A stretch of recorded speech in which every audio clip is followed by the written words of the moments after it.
causing untold suffering.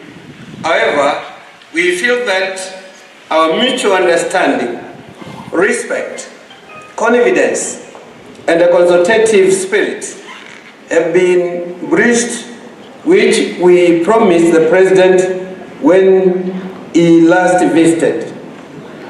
2, that the ongoing demolitions and evictions in Mavoko, where churches have been desecrated, learning institutions like schools totally halted, and the personal property crashed into rumbles in complete violation of the law and against biblical teachings, which is tantamount to blasphemy.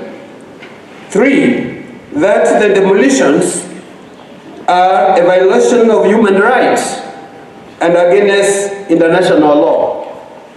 4, in line with the Constitution of Kenya 2010, that Article 1, that the territory of Kenya is divided into counties specified in the 1st century.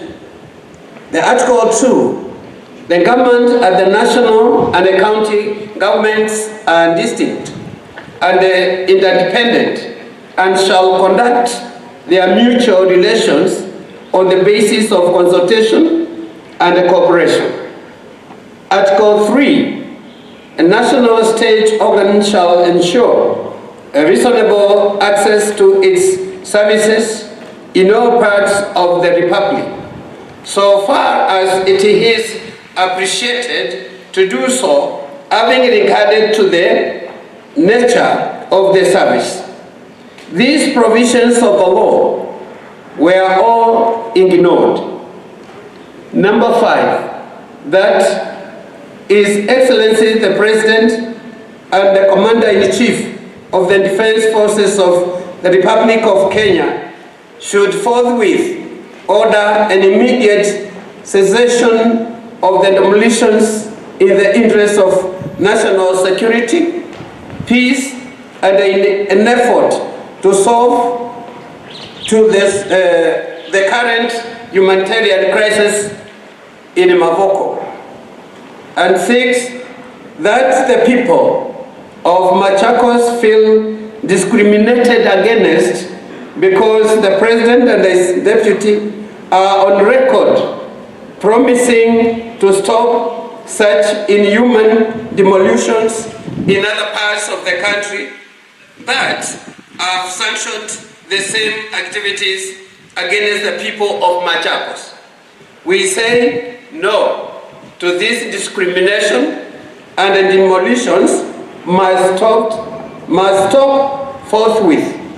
7, the land being contested was originally held as community land by the Kamba community and never transferred to any other party in a legally conclusive manner. That, number 8, that the affected persons must be compensated because by allowing the construction of homes, churches, schools, and the provision of electricity, water, among other amenities, is a testimony that the government implicitly sanctions the settlement. 9, that His Excellency the President should visit the scene of demolition to personally assess the suffering of the affected people and to urgently convene a meeting of elected leaders in Machakos County and the clergy in order to find a lasting solution to land issues in Machakos County and the larger Ûkambanî. 10, that we call upon all men and the women of goodwill of Machakos County, and indeed the entire Ûkambanî, to stand up and be counted by standing on the right side of history on this matter.